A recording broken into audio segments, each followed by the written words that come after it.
Good evening class. आप सभी लोग का हमारे जीवा कोचिंग क्लासेस में आप सभी लोग का स्वागत है।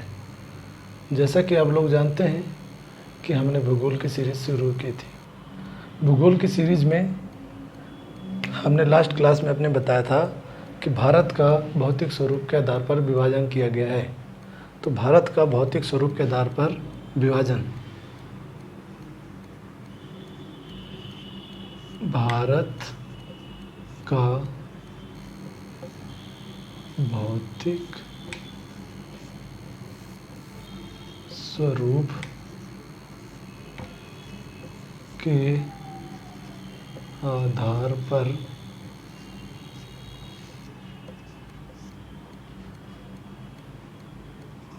चार भागों में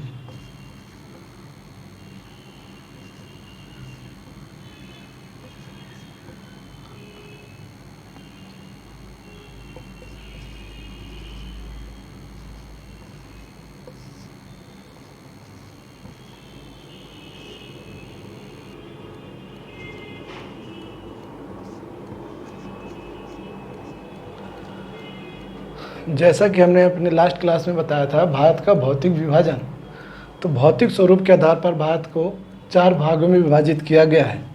हमने बताया था उत्तर का, पहला है उत्तर का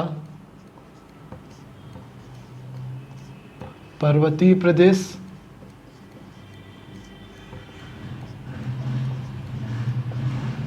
दूसरा बताया था प्रायद्वीपीय,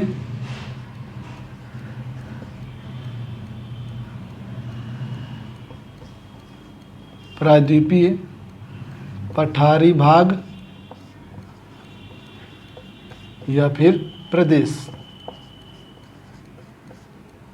तीसरा बताया था उत्तर का विशाल मैदान, उत्तर का विशाल मैदान। और चौथा बताया था भारतीय तट एवं द्वीप समूह।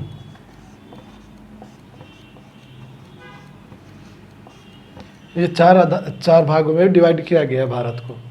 भारत को भौतिक स्वरूप के आधार पर चार भागों में विभाजित किया गया है।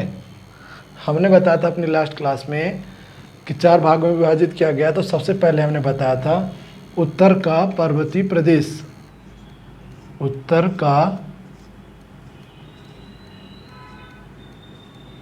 पर्वतीय प्रदेश सबसे पहला था हमारा उत्तर का पर्वतीय प्रदेश। उत्तर के पर्वतीय प्रदेश में हमने बताया था हिमालय पर्वत, हिमालय की उत्पत्ति एवं उसकी विशेषताएं।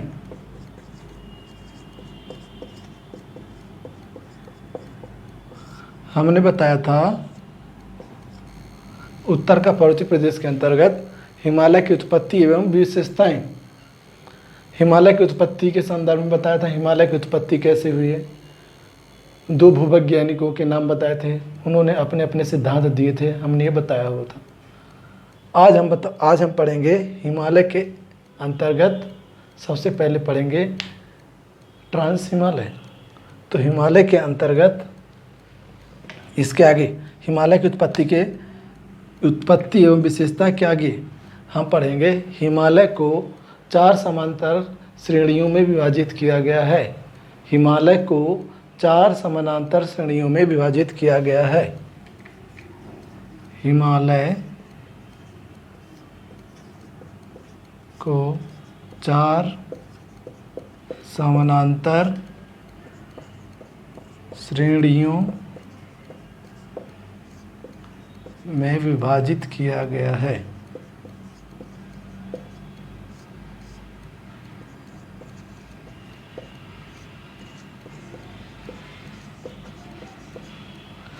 चार श्रेणियां कौन कौन सी हैं?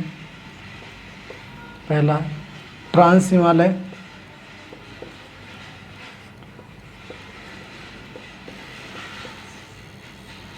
इसी को बोलते हैं पार हिमालय। पार हिमालय। दूसरा बताया था बृहद हिमालय।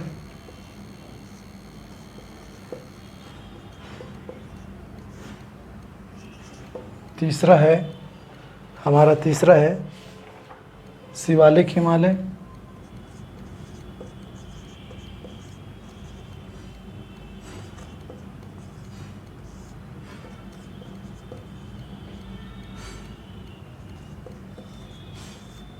और चौथा है लघु हिमालय।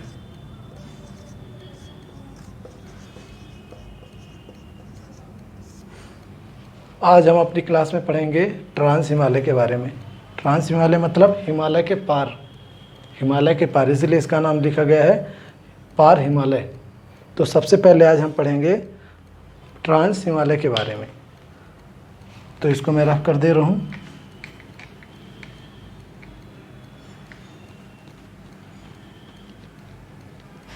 उत्तर का पर्वतीय प्रदेश के अंतर्गत आज हम पढ़ेंगे ट्रांस हिमालय।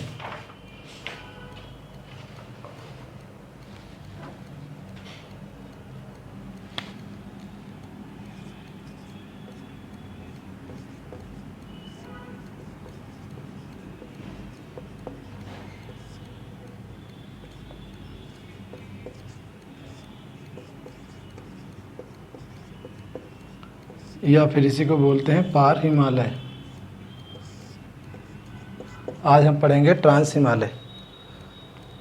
ट्रांस हिमालय के अंतर्गत हिमालय के उत्तर में, ट्रांस हिमालय के अंतर्गत हिमालय के उत्तर में, इसको पढ़ाने के पहले मैं जो मैप बनाया हूँ उसके बारे में समझा देना चाहूँगा। ये पूरा भारत का नक्शा बना हुआ है। इधर साइड है हमारा चीन, चाइना, इधर है नेपाल,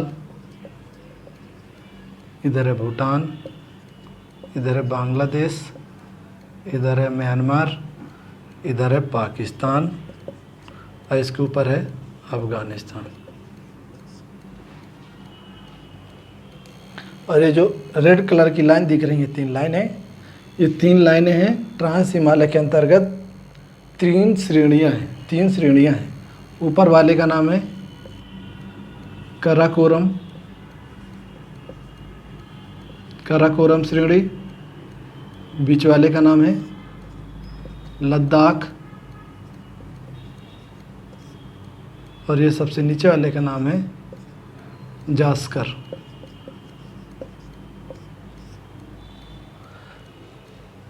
और ये जो इन दोनों के बीच में जो डॉट डॉट दिख रहा है, यहाँ से ये है सिंधु नदी। इसका नाम है सिंधु नदी।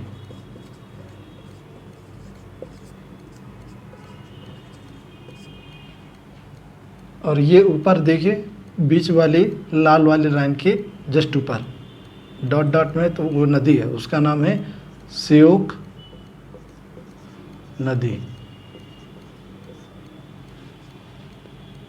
क्लियर है? और ये नदी सिंधु नदी के राइट में जो रेड कलर से डॉट में है वो है लद्दाख। लद्दाख की राजधानी, लद्दाख की राजधानी लेह। अब जैसे मैं बोलूँगा आप डायरेक्ट इधर देखेंगे किसके बारे में बात कर रहा हूँ। अब मैं जैसा बताऊँगा वैसे ही आपको नोट्स भी बनाना है। तो सबसे पहले हम पढ़ रहे हैं ट्रांस हिमालय। ट्रांस हिमालय के अंतर्गत 3 पर्वत श्रेणियों को शामिल किया गया है। ट्रांस हिमालय के अंतर्गत 3 पर्वत श्रेणियों को शामिल किया गया है। ट्रांस हिमालय किस में है? लद्दाख राज्य में। तो ट्रांस हिमालय के अंतर्गत लद्दाख राज्य में 3 पर्वत श्रेणियों को शामिल किया गया है। इसके आगे ट्रांस हिमालय के अंतर्गत सबसे उत्तरी, ट्रांस हिमालय के अंतर्गत सबसे उत्तरी श्रेणी कौन सी है? काराकोरम श्रेणी। ट्रांस हिमालय के अंतर्गत सबसे उत्तरी श्रेणी काराकोरम श्रेणी है। काराकोरम श्रेणी पर भारत का, ट्रांस हिमालय के अंतर्गत काराकोरम श्रेणी पर ही भारत की सबसे ऊंची चोटी, ये ब्लैक कलर से दिख रही है, इस चोटी का नाम है K2।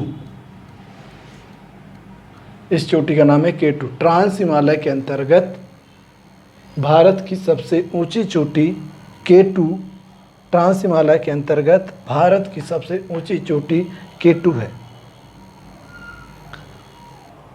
ट्रांस हिमालय के अंतर्गत भारत की सबसे ऊंची चोटी K2 है। अब देखो ट्रांस हिमालय जो है ये हिमालय का भाग नहीं है। ट्रांस हिमालय का भाग नहीं है। यह ट्रांस हिमालय की उत्पत्ति हिमालय के पहले हो चुकी थी। ट्रांस हिमालय की उत्पत्ति हिमालय के उत्पत्ति के पहले हो चुकी थी। मतलब ट्रांस हिमालय यूरेशियन प्लेट का भाग है।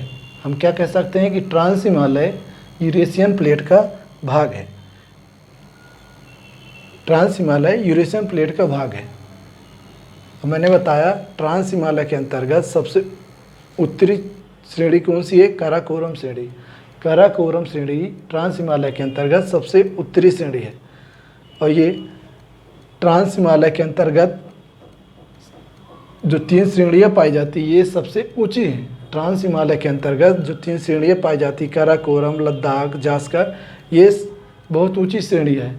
इस कारण से इन श्रेणियों में वर्ष भर बर्फ जमा रहता है।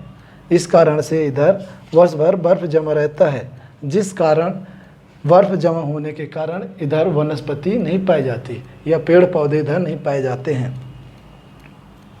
ट्रांस हिमालय की सबसे ऊंची चोटी का नाम बताया K2। काराकोरम श्रेणी पर ट्रांस हिमालय की सबसे ऊंची चोटी का नाम बताया K2 और भारत की सबसे ऊंची चोटी भी K2 है।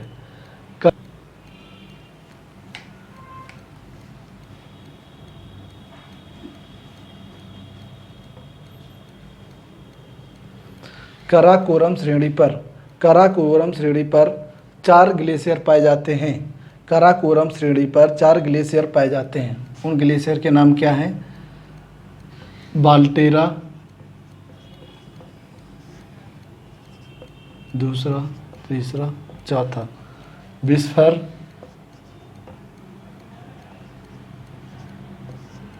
बियाफो,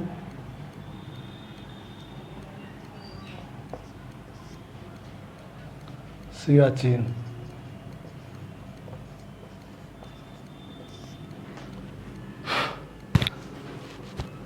काराकोरम श्रेणी पर 4 ग्लेशियर पाए जाते हैं। काराकोरम श्रेणी पर 4 ग्लेशियर पाए जाते हैं। बाल्टेरा, बिस्फर, बियाफो, सियाचिन। काराकोरम श्रेणी का विस्तार पूर्व में तिब्बत के पठार तक है। काराकोरम श्रेणी का विस्तार पूर्व में तिब्बत के पठार तक है, जिसे तिब्बत में कैलाश पर्वत के नाम से जिसे तिब्बत में कैलाश पर्वत के नाम से या कैलाश पर्वत श्रेणी के नाम से कैलाश पर्वत श्रेणी के नाम से जानते हैं।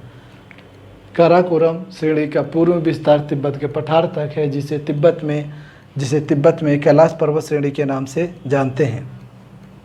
काराकोरम श्रेणी के दक्षिण में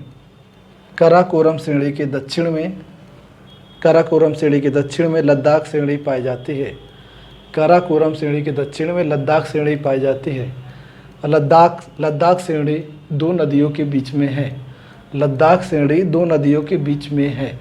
2 नदी कौन कौन सी है? श्योक नदी और सिंधु नदी के बीच में लद्दाख श्रेणी का विस्तार है। क्या लिखोगे? लद्दाख श्रेणी का विस्तार 2 नदियों के मध्य में है। 2 नदियाँ कौन कौन सी है? सिंधु नदी और श्योक नदी के मध्य में लद्दाख श्रेणी का विस्तार है। बस इतना। लद्दाख श्रेणी के अब आगे लद्दाख श्रेणी के दक्षिण में जास्कर श्रेणी है। लद्दाख श्रेणी के दक्षिण में जास्कर श्रेणी है। विश्व का लद्दाख में एक चीज़ और याद ऐड कर लेना, विश्व की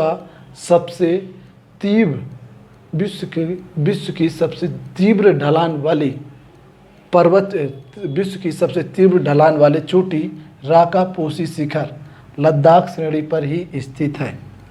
राकापोसी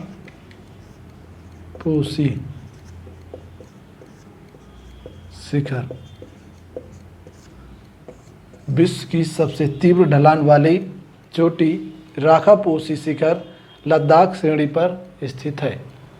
बस इसमें इतना है। इसके आगे पढ़ेंगे। लद्दाख श्रेणी के दक्षिण में जास्कर श्रेणी है। जास्कर श्रेणी के उत्तर में सिंधु नदी प्रवाहित होती है। जास्कर श्रेणी के उत्तर में सिंधु नदी प्रवाहित होती है। सिंधु नदी का उद्गम तिब्बत के ये देखिए, जैसे मैं बोल रहा हूँ और यहाँ पर डायरेक्शन के द्वारा बता भी रहा हूँ। सिंधु नदी का उद्गम तिब्बत के चेमायुंगडुंग ग्लेशियर से होता है। क्या नाम है? चेमायुंगडुंग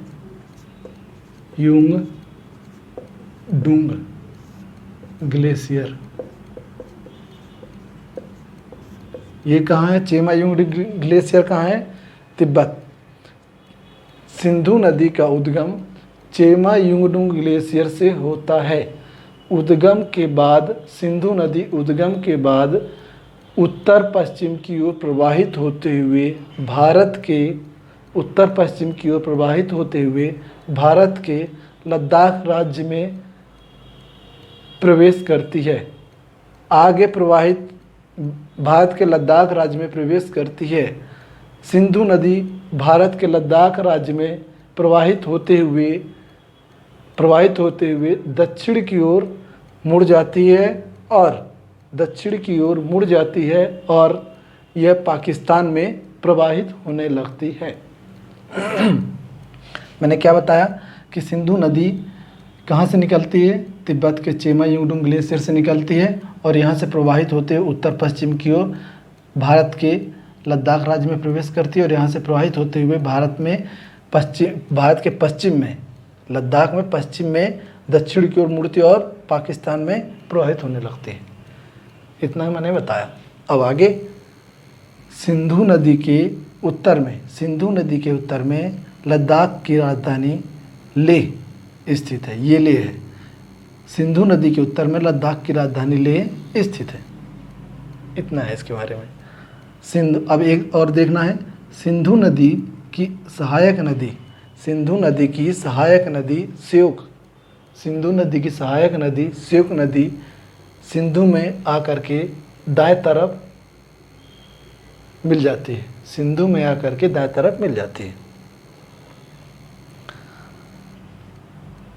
इसको रफ कर दिया जाए।